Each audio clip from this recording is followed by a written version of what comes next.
causa de áudios que vazaram, né? Todo mundo tem os áudios, todo mundo pode...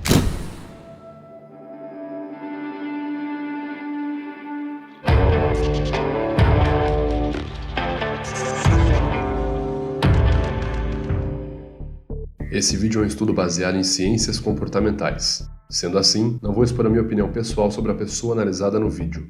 Olá pessoal, meu nome é Vitor Santos, eu sou especialista em linguagem corporal, investigador profissional e perito técnico das microexpressões faciais. Você está no canal Metaforando, o maior canal de linguagem corporal do mundo. Hoje vamos comentar sobre a polêmica situação envolvendo o deputado estadual Arthur Duval, conhecido como Mamãe Falei, pelo canal Mamãe Falei, que após a repercussão das falas noticiadas como sexistas e machistas, anunciou a sua saída ao partido que era afiliado e a retirada de sua pré-candidatura. Nós vamos entender quais emoções ele demonstrou no pedido de desculpas que ocorreu após as suas falas machistas vazadas em um áudio. Mas antes da gente seguir com a análise, eu quero te pedir para já se inscrever aqui no canal Metaforando, tá certo? Clica aqui em inscrever-se, é bem fácil para você que quer entender mais sobre o comportamento não verbal, entender mais sobre as pessoas ao seu redor e entender mais sobre como é possível analisar as pessoas ao seu redor. Já se inscreve e curte também esse vídeo que me ajuda bastante. Dito isso, vamos entender o caso. Recentemente, o deputado estadual e também criador do canal Mamãe Falei, o político conhecido como Arthur Duval, divulgou que estava indo para a Ucrânia, no meio do conflito da invasão da Rússia na Ucrânia, fazer o que ele disse, um processo de ajuda humanitária. Arthur teria feito uma live na Ucrânia, arrecadado fundos, conforme ele mesmo teria noticiado em suas redes sociais, junto a membros do movimento MBL, e teria voltado ao Brasil. Acontece que durante essa viagem, antes do Arthur Duval chegar no Brasil, áudios de uma conversa privada do mesmo vazaram para a grande mídia, onde ele falava de maneira pejorativa e, conforme noticiado, machista e sexista sobre as mulheres ucranianas. Após inúmeras críticas negativas e vários comentários negativos, Arthur Duval retirou a sua pré-candidatura, dentre várias outras situações ali que aconteceram para ele, né? Ele saiu do MBL, saiu do partido que ele era afiliado, e até mesmo a namorada terminou com ele. E após tudo isso, ele emitiu um pedido de desculpas em seu canal no YouTube, e é sobre isso que a gente vai falar. Como eu sempre falo, esse vídeo não tem o interesse nem o objetivo de servir como base para um viés ideológico em qualquer situação que seja. Vale lembrar que as próprias falas do Arthur, a gente não tem nem o que falar em cima delas, elas já foram inclusive classificadas midiaticamente como machistas, sexistas, e o próprio provavelmente terá ali o seu mandato cassado. Então, sobre o que a gente vai falar nesse vídeo? Sobre reações não verbais, comportamentos emocionais que podem ser observados superficialmente. Esse é o objetivo do vídeo, observar quais emoções o Arthur demonstra quando diz estar arrependido, né? Quando faz o seu pedido de desculpas. Então, naquele momento, nós queremos saber quais emoções ele demonstra e tentar entender se aquelas emoções se associam a uma resposta de arrependimento ou não. E é só sobre isso que a gente vai falar, e vale a pena sempre lembrar que eu não sou o senhor da verdade nem juiz de nada, isso aqui é apenas uma análise, beleza?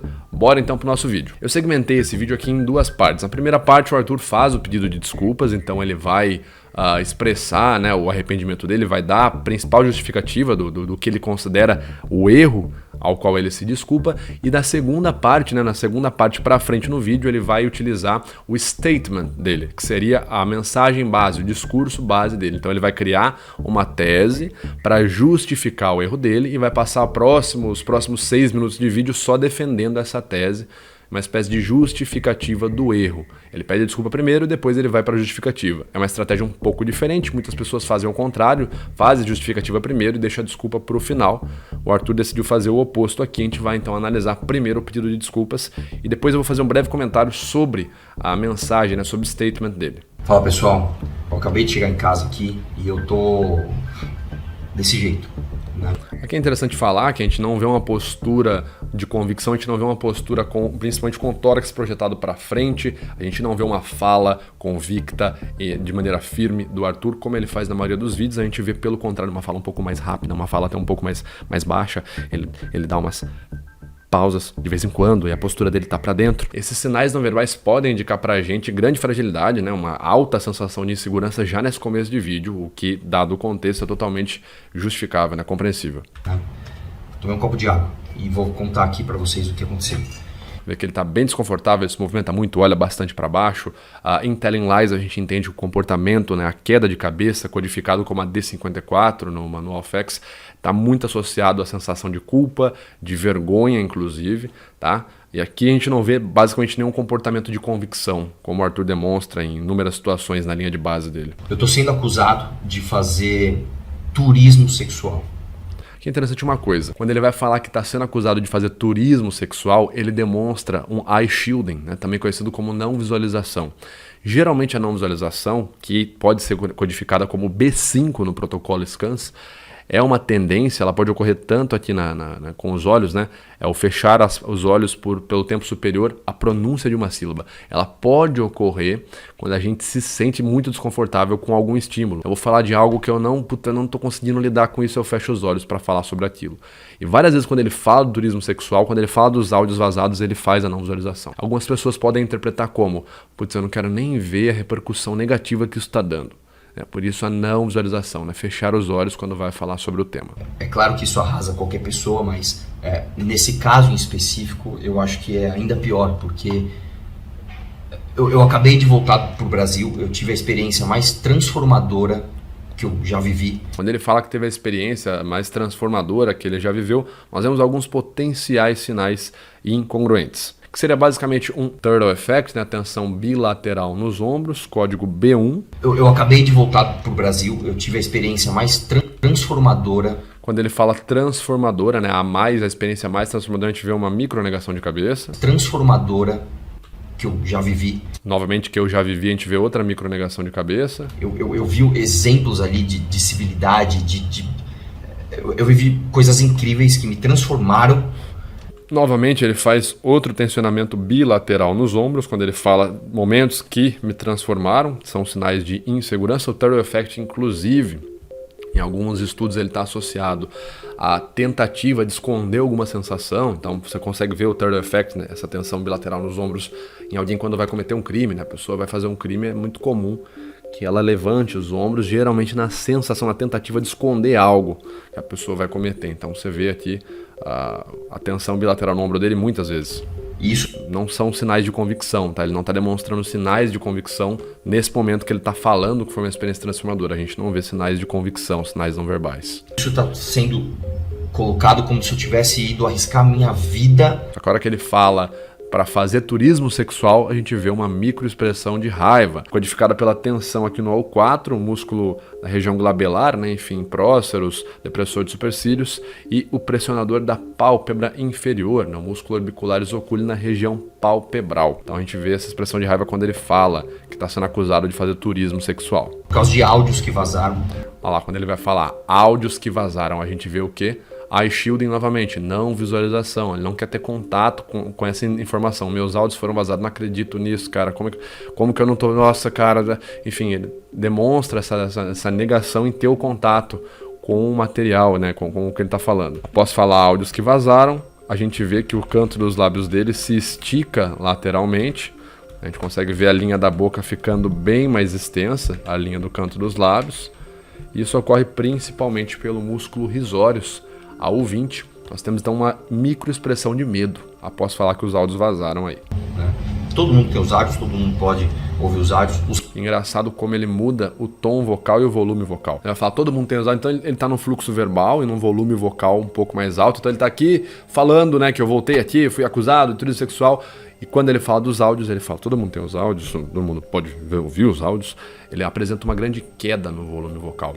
Em Getting to the Truth, nos é explicado por Cliff Lansley, né, um dos fundadores da Emotional Intelligence Academy, que existe uma tendência muito grande na diminuição do volume vocal quando a gente está tocando em um assunto desconfortável ou até mesmo quando estamos dissimulando alguma coisa, tá certo? Basicamente seria uma suposta relação entre aquela velha ideia de que quando eu tenho certeza de algo, eu verbalizo aquilo em bom tom, e quando eu não tenho muita certeza, é normal que eu dê uma queda no volume vocal. Um artigo, inclusive, chamado The Voice of Deception, do Luigi Caruzanoli e da Rita Cicciari, fala sobre alguns sinais comuns na voz durante a dissimulação, e um deles é a queda no volume vocal, né? É basicamente aquela ideia assim, quando você está na época de escola, né, a professora pergunta algo e você não sabe a resposta, você fala um pouco mais baixo.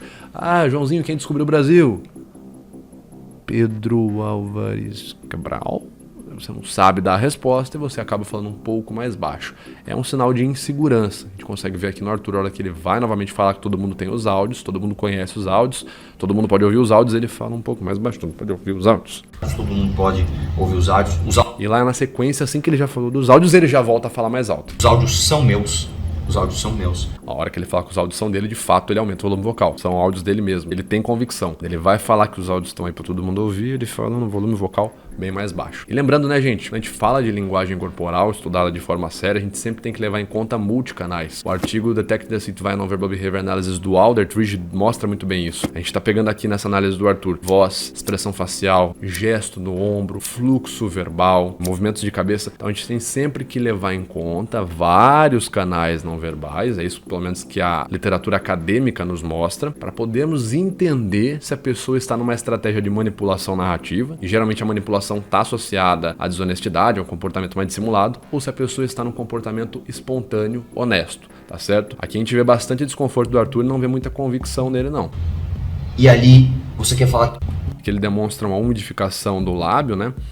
Ele umedece os lábios, é muito comum também quando a gente sente a emoção de medo, algumas alterações endócrinas, como a secreção de catecolaminas, epinefrina, ter uma resposta no nosso sistema digestório, nossos órgãos param de peristaltar nesse momento e acaba gerando um efeito no sistema digestório completo até que a boca vai ficar mais seca. E é muito comum quando o cara tá com medo, quando ele tem essa sensação de que algo vai literalmente dar ruim, o cara começar a umedecer os lábios, é bem comum.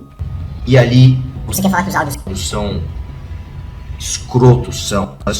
Novamente, quando ele vai falar que os áudios são escrotos, ele apresenta uma não visualização, uma dificuldade muito grande em ter contato com os áudios. Não sei se ele não consegue se imaginar falando isso publicamente ou sendo publicamente visto da forma que ele está sendo visto agora. Eu não faço ideia porque não dá para ler mente por meio da linguagem corporal. Mas novamente, a hora que ele vai falar dos áudios, ele apresenta de novo a não visualização aqui, né? O eye shielding. Os áudios são meus, são meus. Depois que ele fala que os áudios são dele, ele apresenta de novo aqui, ó, outra expressão de medo, caracterizado pelo aumento aqui na porção lateral dos lábios, inclusive no aumento da elevação da pálpebra superior, então outra expressão de medo. Escrotos são machistas, são. Eu acho que eu poderia resumir, aquilo é um moleque, eu tô sendo moleque. Essa não é a postura que você espera. Quando ele fala que está sendo moleque, a gente vê um afastamento corporal, né? Ele não demonstra convicção nessa hora, ele demonstra um afastamento corporal. Pode ser uma tentativa de parar, de refletir um pouco para pensar na melhor resposta, mas afastamento corporal, você pega estudos como, por exemplo, a prosêmica do Edward T. Hall, quando a gente tem muita convicção em algo, a gente se movimenta muito para frente, a gente se projeta. Quando eu não tenho muita certeza do que eu estou falando, tem uma tendência a ficar mais retraído, a me mover mais para trás, a me afastar mais da pauta. E aqui a gente vê um afastamento corporal do Arthur. Ele fala que se eu pudesse resumir tudo, a gente vê um afastamento corporal. Eu acho que eu poderia resumir. E novamente, nesse afastamento corporal, a gente vê mais uma vez tensionamento no músculo risórios em intensidade B, outra microexpressão de medo. Ele demonstra bastante medo nesse pedido de desculpas, tá? E uma coisa que me perguntaram muito foi sobre essa expressão aqui, né? Teve gente que me perguntou se isso não seria uma expressão de tristeza do Arthur, uma vez que ele está contraindo aqui o AU1+4 na região frontalis, na testa, né? Elevando a região interior das sobrancelhas, e são codificações, né? O 1+4 são codificações de tristeza, e se a gente tivesse tristeza, poderia estar associado a uma sensação de arrependimento, de culpa. Vamos lá, essa expressão do Arthur, na codificação que eu entendo aqui, ela não aparenta ser uma expressão genuína de tristeza, mas sim um gesto conversacional, que a gente chama de gesto emblemático facial. Isso é comentado inclusive no artigo chamado Movements with Precise Meanings do Ekman com o Friesen. Esse artigo, se eu não me engano, é da década de 90, tá? Acho que posso estar enganado. Mas o que seria então um gesto conversacional ou gesto emblemático facial? É geralmente, como o próprio nome diz, um gesto conversacional, ou seja, ele vai servir como ilustração para o que está sendo conversado, para o que está sendo falado. Então imagina que eu vou narrar para você: olha, eu fiquei muito assustado com aquilo que aconteceu, cara. Na hora eu lembro que eu fiquei muito bravo com o que ele me disse. Então os gestos conversacionais, tanto faciais, enfim, quanto gestos ilustradores não faciais, eles servem para ilustrar a conversa, mas não que você esteja sentindo aquilo que você está falando. Então quando o Arthur coloca essa expressão aqui, né, e o que são esses áudios, né, eu vou explicar para vocês, mesmo ele fazendo essa reação aqui, ele tendo essa contração na região interior, o que dá para entender por alguns critérios faciais é que não se trata de uma emoção de tristeza, mas sim de que seria para ilustrar uma espécie de culpa ou arrependimento que está aqui imbuído no texto dele, enfim, no pedido de desculpa dele. E quais critérios a gente pode observar nessa expressão dele nesse momento que desclassificam ela como, nesse momento, uma expressão de tristeza genuína? Bom, vamos aqui para alguns.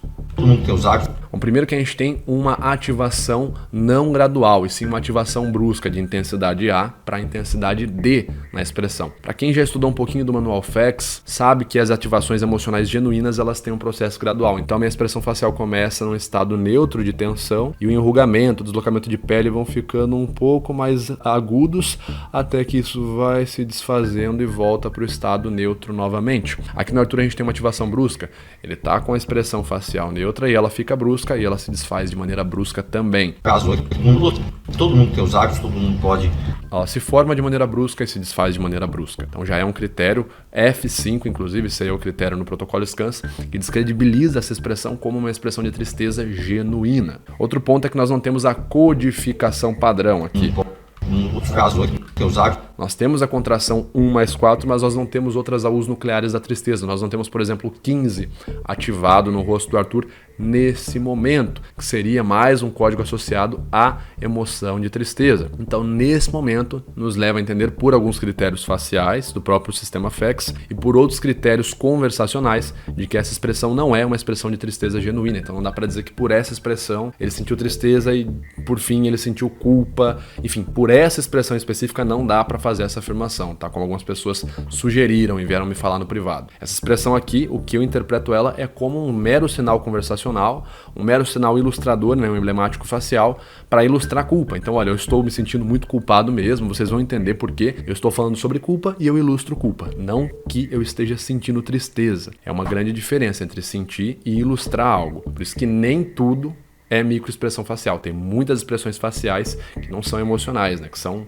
ilustradoras, que são conversacionais, enfim. Então a gente viu majoritariamente nesse pedido de desculpas do Arthur muitos sinais de insegurança, muitas microexpressões de medo. E eu não fui capaz de observar aqui, pelo menos em abundância, microexpressões faciais de tristeza genuína, que estariam associadas a culpa e vergonha, tá? E arrependimento. Não fui capaz de observar isso nesse primeiro momento onde ele faz o pedido de desculpas. O segundo momento é quando ele vai levantar o statement dele, né? Vai ser a pedra fundamental do pedido de desculpas dele, então ele vai dizer sobre separar as ações das palavras.